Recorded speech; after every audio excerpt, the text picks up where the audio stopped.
Sveiki, gyvi, aš esu Agnė Juškėnaitė ir šiandien aš noriu jums papasakoti kai ką labai svarbaus.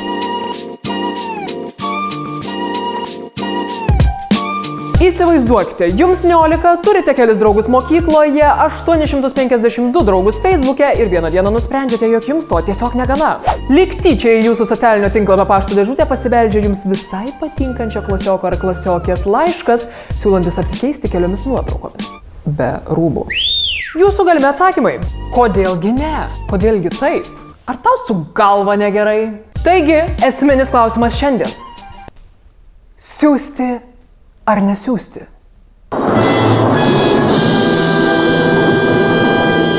Nagi, kas blogiausia gali nutikti, jei neišsiųsi savo nuotraukų, kai kažkas prašo?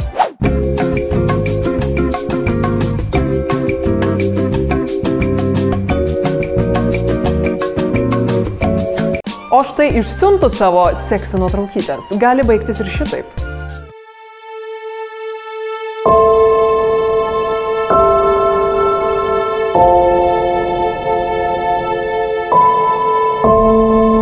Ir nors močiutė yra prausus tave vaikystėje, tai dar neblogiausias scenarijus. Kaip taip nutinka, kad pasidalinus vieną intimesnę nuotrauką su draugu, jau kitą dieną visa mokykla žino, kokią apgavą slepi tarp kojų? Ogi, kad ir taip, įsivaizduok, tarkim, turi vaikiną, kuris tau labai patinka, meilė tiesiog liejasi per kraštus.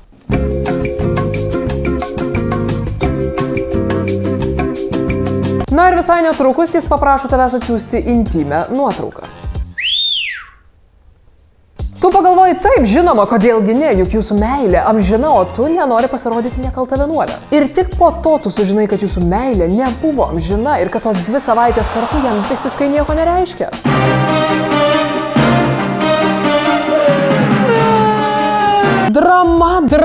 Dramelė. Ir lyg to būtų negana, kitą rytą patampi visos mokyklos žvaigždė.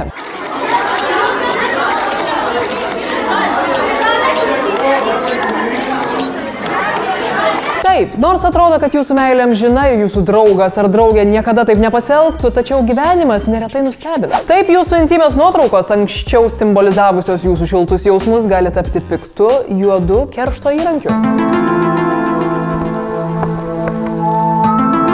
Arba kitas atvejis, tau parašo rolas nesvarbu. Tu patikrini jo profilį, pamatai, kad jis visai nieko vaikinas, na ir žinoma jam atrašai. Tada vieną naktį rolas nesvarbu paprašo tavo nuotraukų. Žinoma, tu jas išsiunti, nes juk rolas nesvarbu, tikrai negali būti kažkas kitas pasislėpęs po netikrų profilių, ar ne? Ne, žinoma, juk internete taip nebūna, niekas taip nedaro, iš viskas man šovė į galvą, kaip aš galėjau tai pagalvoti. Upsi, atrodo ir vėl suklydai. Kitą rytą mokyklos Facebooko grupėje šviežiausios naujienos apie tave.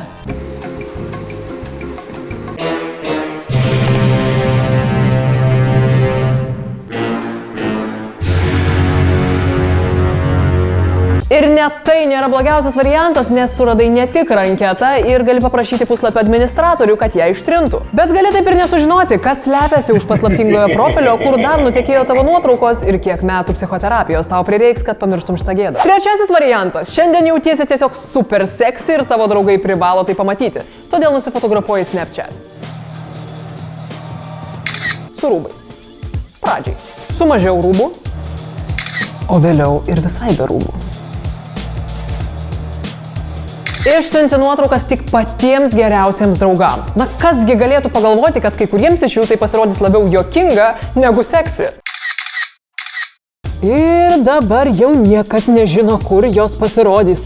Jūsų ekscelencija, Respublikos prezidentė, kviečiu jūs prisiekti Lietuvos tautai. Na, gerai, prezidentu gal ir netapsi. Bet patikėk manim, tos nuotraukos, jos gali tave perskėti pačiais netikėčiausiais gyvenimo epizodais.